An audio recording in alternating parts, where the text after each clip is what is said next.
Hi there, I'm Jane from Sustain My Craft Habit, and today I want to show you how you can use your Cricut machine, your Cricut Maker, or Cricut Maker 3 to make adorable felt decorations for your tiered tray or other fall decorating. And they have kind of a 3D effect with a little bit of stuffing inside. So in our video, we're going to show you our tips and tricks for cutting felt with your Cricut Maker, all the supplies that you need to make these ornaments, how to upload the SVG file and customize it in Cricut's design space, and then assembling these decorative elements. So let's get started. For this craft, we're going to need some beautiful felt fabric. We love to order ours from a shop called Benzie Design.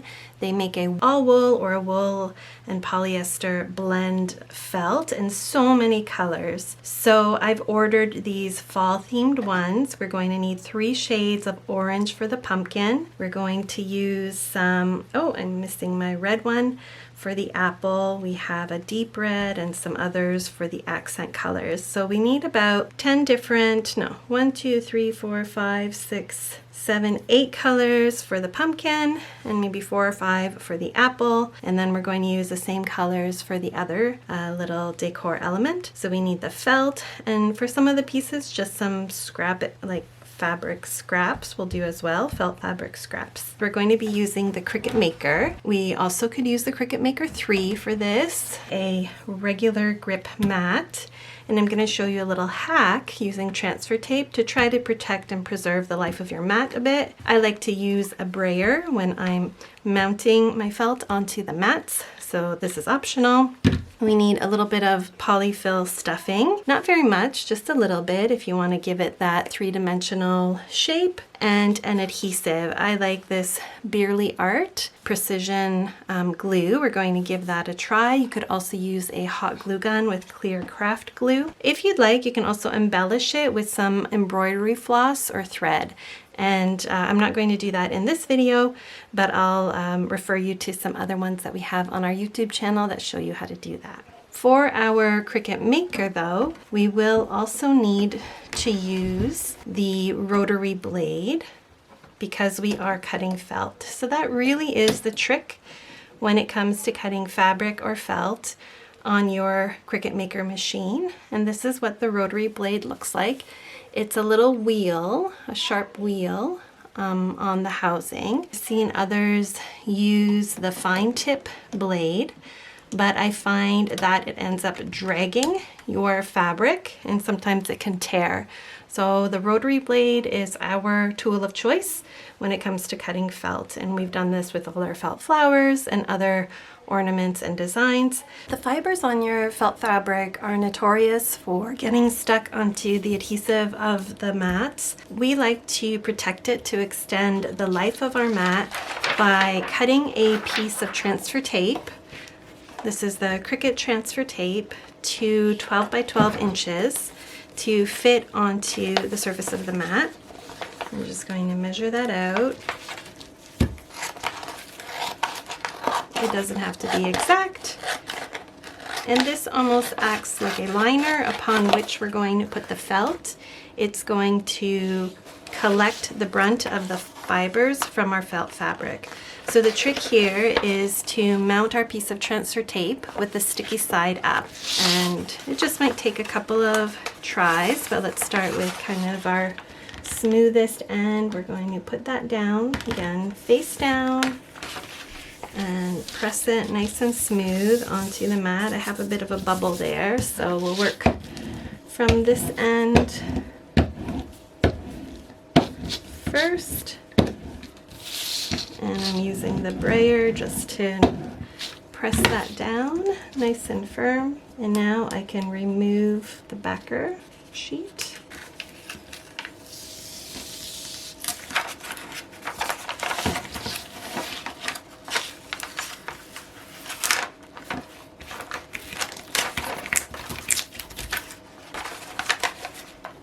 Set that aside. There won't be much of our transfer tape left at the end of this, so you can either discard of your backer sheet, or I love to use this as a surface for when I'm painting. It's non-stick and waterproof, so you can just put it down and then have it to protect your working surface. before throwing it out. It's a little bit of recycling to reduce our waste. So now we have our sticky mat, and we can simply mount our first color of felt.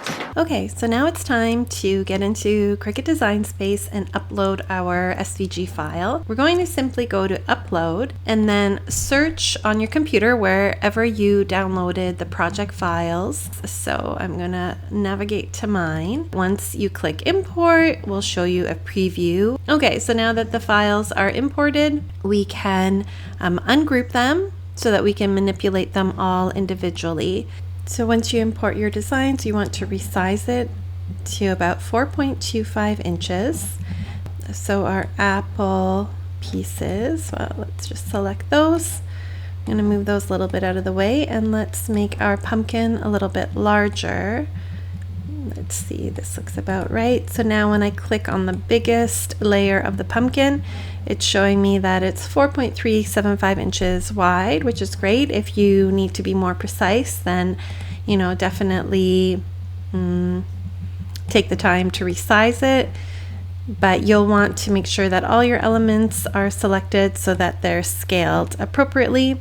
I actually do want to make my sunflower pieces a little bit larger, just like this, so that my little sunflower will be nice and big on here.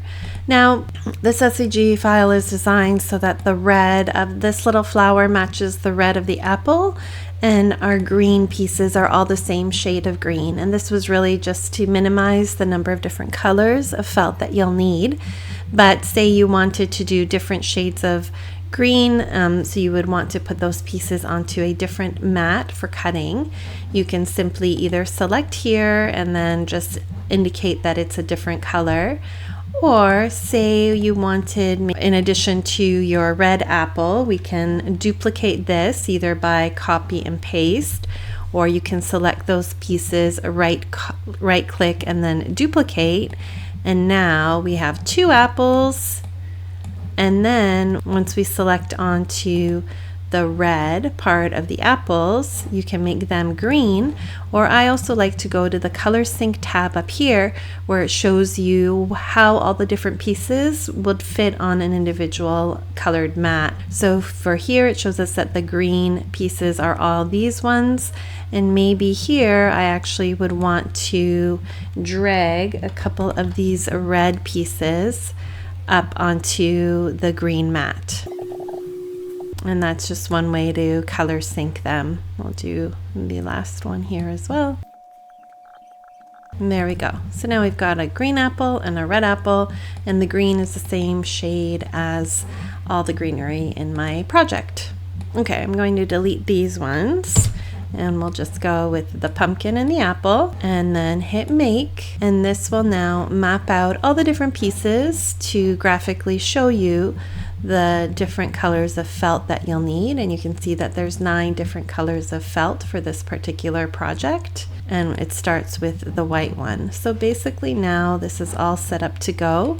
You just want to make sure that you're indicating that you're on the mat, and the size of your material if needed. Then you can simply hit continue and follow the instructions for the next steps.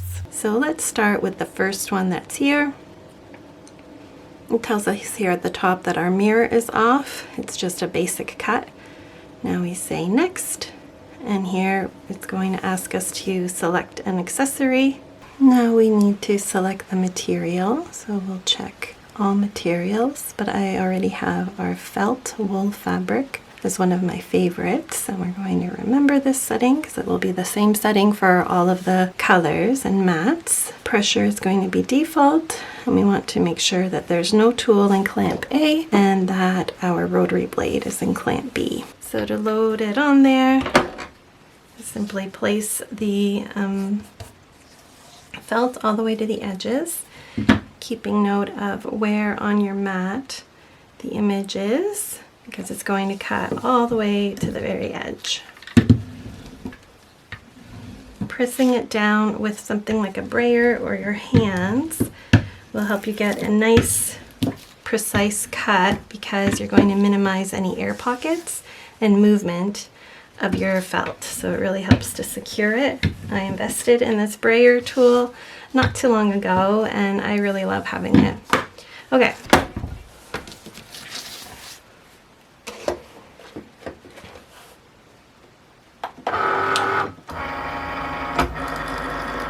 Looks like it's good to go, so we're just going to start.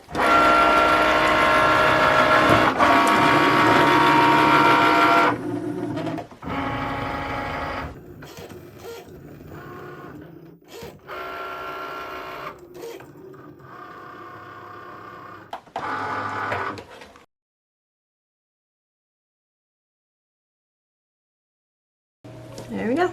Now we're going to continue on to the next color, which is this brown. And we don't need very much of it. After cutting the brown felt, we just continued this process until all the different colors of felt were cut. As I mentioned, I'm using the Cricut Maker. This is sped up in this video. And we also have the Cricut Maker 3 at home. They function very similar, except the Cricut Maker 3 does go faster and it has more power. Although I haven't tried it myself, I have also seen that the Explore 3 does also cut felt. So these are the various pieces that we cut for the pumpkin. It's going to be multi-layered, and we're simply going to put everything together with some glue. I love this Precision Craft glue by Beerly. I've just started using it. It's been a constant journey to find a good glue, especially for using with felt, and so far so good. So you can also, though, if you feel inclined, take some embroidery floss or matching thread and hand stitch the pieces to assemble. So there's two pieces. These are the front and the back, and we are going to stuff them a little bit, but let's first assemble the pumpkin on the front piece. So it's pretty simple. We line up the design. You can see that there's a couple bumps and then this little hump in the middle. And now we can just add a bit of the glue. A little bit on this side, and this glue does take a little bit longer to dry than your like hot glue gun would, but it is more flexible, and with hot glue you risk also of getting those bumps and lumps when the glue hardens and cools, whereas this dries nice and flexible. Okay, and then we layer on our little oval piece. But that's basically our beautiful pumpkin shape with the 3 shades of orange. Well, let's put these pieces together first. I'm going to put our green stem, sandwich it between the layers here. And now we're going to go all the way around. And before we put this piece on, I'm going to add a little bit of our polyfill stuffing. You don't want to use too much. It's not to make it like a big stuffy, but this really just gives it a bit more texture and dimension, kind of 3D dimension. So now we'll simply press this piece over top.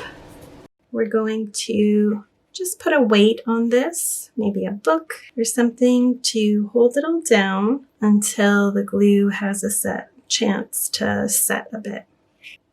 So while that's kind of setting, let's assemble our apple. Similarly, we're going to start by placing on this white piece over one of the red slices. And we can add our little seeds in the middle there. So cute. Okay, and then on the inside, again, we'll put our little stem. And then the green leaf, I want it to go with the pointy edge out. And then finally we'll layer on our back piece of the apple. Sort of go 3/4 of the way as if we were sewing it shut, and then leave the little gap that we can fill. Now let me quickly show you how to assemble the little decorative pillows. So first I put each leaf onto the white backer piece that we also had cut out, and then glued those onto one side of the pillow. And then again around the outside about 3/4 of the way and let that dry completely. So here we go. This is what it looks like. I actually left it overnight to dry completely, and the adhesive held really well. It does look a little puckered at the back, but that's kind of fun to give it that 3D look. So we have the gap here. I'm just going to stuff a little bit more of the stuffing inside. I wanted it to be a touch fuller. So this side actually did not stay shut, which actually worked out really well. I just had to kind of pop it open a little bit more. So there we go. We're just going to tuck in a bit more, and now I can glue that part shut. Similarly, we have our apple here, has dried really nicely. And we just have our pocket that we're going to fill with the polyfill stuffing. We don't want to overfill, or else I think it could risk popping open. But if you really want it to be nice and full and plump, I think sewing the edges shut would be a better option because it's just a little more secure. You can see here as I'm kind of pushing it in, the glue is letting go a bit on the felt. So now I will run another bead of glue along that edge and then let that dry completely. And finally, we have our little pillow here, I guess it is, and the same, I will just stuff it with some of our polyfill. You could also use other materials for the stuffing, maybe little scraps of your felt, rather than throwing them away. And all these little pieces, we can just tuck those in there and use that as a little bit of fill. Why not? We love to use t-shirt yarn, and so when you have parts of that t-shirt that you can't really make into yarn, you can hold on to it for stuffing your stuffies and different pieces. But basically just like that, it gives it that a little bit of a fuller three-dimensional kind of shape. Let's get our glue again, and we will just put a small dab along that edge and press it down. I am going to put just a heavier something on there. You definitely do not need a lot of the glue. If we use too much, then it can kind of seep through and wet the felt. I'll show you that happened with the pumpkin one. So we don't want that. Just put that there. So here's what I mean with that little bit of glue kind of coming all the way through. If you use a bit too much, then it does dry clear, but I can tell that that's where the glue came through. Just put a little bit more glue on that edge, and then finally something heavy on top of there as well.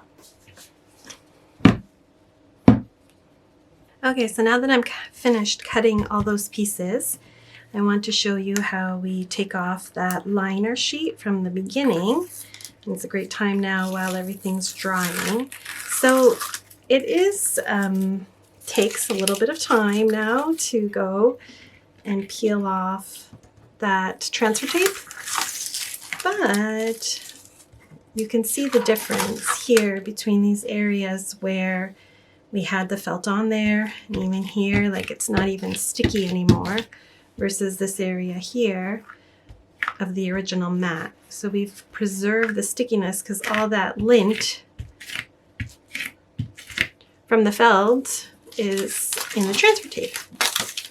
Now the more you cut on here, the longer it's going to take to peel these pieces off. The last project I did took quite a while to clean that mat. But if you like this kind of job, if you like weeding or anything like that, like I do, this is actually a really satisfying, relaxing activity in the craft room. And my little spatula helps quite a bit. You can see how well it's coming off and how we still have that stickiness on our mat. That over at sustainmycrafthabit.com, we have hundreds of Cricut projects and felt fabric projects We have a whole line of beautiful felt flowers and ornaments over in our Etsy shop, including roses, all sorts of florals, succulents, and more. So we invite you to check that out. And if you have any questions or tips about using felt with your Cricut machine, to leave it in the comment. So the last parts are to add our leaves, our greenery and florals onto the pumpkin, layering these on. Again, a little bit of glue, and then we'll add on our beautiful florals. It's a little sunflower shape. So that's our beautiful floral pumpkin for our tiered tray. Thank you so much for watching. We hope you've enjoyed this tutorial for how to make felt ornaments using your Cricut Maker machine. We think these little ornaments are perfect for decorating a tiered tray, a mantle for autumn, even to incorporate into an autumn wreath. You can also use the SVG files to cut paper and make beautiful paper decor items, even greeting cards for Thanksgiving. So be sure to download the free SVG file that we have for you. We also love to upcycle and create nature-inspired projects. So if this is your jam, we do invite you to join our email community. By joining the email list, you'll also get access to our free resource library filled with dozens and dozens of free SVG files and project templates, as well as special offers and discounts. We look forward to connecting again soon. Bye.